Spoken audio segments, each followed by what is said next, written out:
सकाळच्या नाश्त्याला रोजच काय बनवावे हा प्रश्न रोजच आपल्याला पडतो. नाश्ता तर पौष्टिकच पाहिजे, हलकाही पाहिजे आणि झटपट होणारा पाहिजे. त्यासाठीच आज मी तुम्हाला मस्त असा हलकासा आणि भरपूर पौष्टिकतेने भरलेला नाश्ता तुम्हाला दाखवणार आहे. चला तर मग सविता किचन क्वीनमध्ये तुम्हा सर्वांचं स्वागत. नाश्ता बनवण्यासाठी इथे मी 1 वाटी मुगाची डाळ घेतलेली आहे. मुगाच्या डाळीमध्ये पाणी घालून चांगले चोळून घ्यायचे आहे आणि 2 ते 3 पाण्याने ही डाळ चांगली धुवून घ्यायची आहे. धुतल्यानंतर त्यामध्ये भरपूर पाणी घालायचं आहे आणि साधारण 1 तास भिजत घालायचं आहे. जर तुमच्याकडे एवढा वेळ नसेल तर 15 ते 20 मिनटं भिजवली तरीही चालते. मुगाची डाळ तशी लवकरच भिजते. या नाश्त्यामध्ये आपल्याला रवा, बेसन काहीही घालायचे नाही. फक्त मुगाच्या डाळीपासूनच हा नाश्ता आपल्याला तयार करायचा आहे. 1 तासानंतर आपण पाहूयात ही डाळ मस्तपैकी भिजलेली आहे. नखाने याचे 2 तुकडे होतात का ते पाहायचे आहे. आरामशीर याचे 2 तुकडे होतात. यामधील सर्व पाणी काढून घ्यायचे आहे आणि ही डाळ आपल्याला मिक्सरला वाटून घ्यायची आहे. डाळीमध्ये जास्त पाणी ठेवू नका.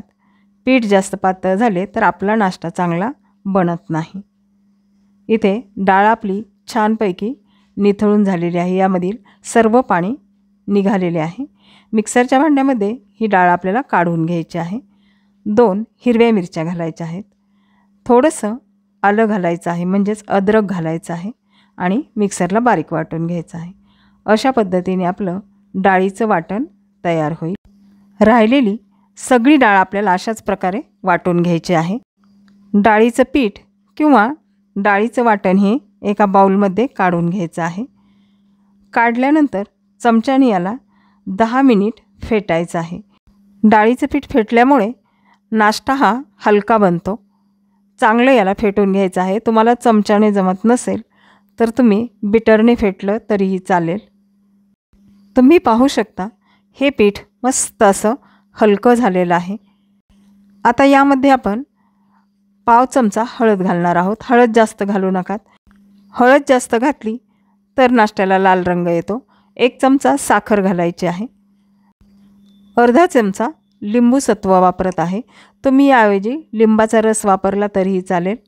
चवीनुसार मीठ घालायचं आहे आणि चांगलं मिक्स करून घ्यायचं आहे. म्हणजे यामधील साखर, मीठ आणि लिंबू सत्व चांगलं विरघळेल. हा नाश्ता करायला तर खूपच सोपा आहे आणि पचायलाही हलका आहे. त्यामुळे तुम्ही नक्की करून पहा. आता पीठ हे अशा पद्धतीने तयार होईल. त्यानंतर एका आप्पे पात्राला आपल्याला तेल लावून घ्यायचं आहे. तेल थोडंच यामध्ये घालायचं आहे आणि पूर्ण पात्राला लावून घ्यायचं आहे. या डाळीच्या बॅटरमध्ये आपल्याला 2 चमचे तेल घालायचं आहे आणि अर्धा चमचा बेकिंग सोडा घालायचा आहे. चांगला मिक्स करून घ्यायचा आहे. त्यापूर्वीच मी एका कढईमध्ये पाणी उकळण्यास ठेवले होते. ते आता चांगले उकळलेले आहे. तयार झालेले बॅटर आपल्याला या आप्पे पात्रामध्ये घालायचे आहे. व्यवस्थित यामध्ये असे चमच्याने घालायचे आहे. सोडा या बॅटरमध्ये टाकताना अगदी शेवटी घालायचा आहे, म्हणजे हा नाश्ता चांगला फुगतो. इथे पूर्ण आपले आप्पे पात्रात पीठ घालून झालेले आहे. हे आप्पे पात्र आपल्याला या उकळत्या पाण्याच्या कढईवर ठेवायचे आहे आणि त्यावर झाकण ठेवून 10 ते 15 मिनटं चांगले वाफवून घ्यायचे आहे. तोपर्यंत आपण फोडणी करूयात. एका कढईमध्ये मी 2 चमचे तेल घालत आहे.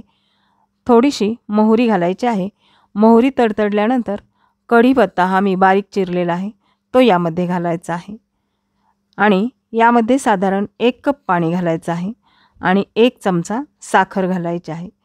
साखर विरघळेपर्यंतच याला आपल्याला उकळू द्यायचे आहे. साखर विरघळली की गॅस बंद करायचा आहे.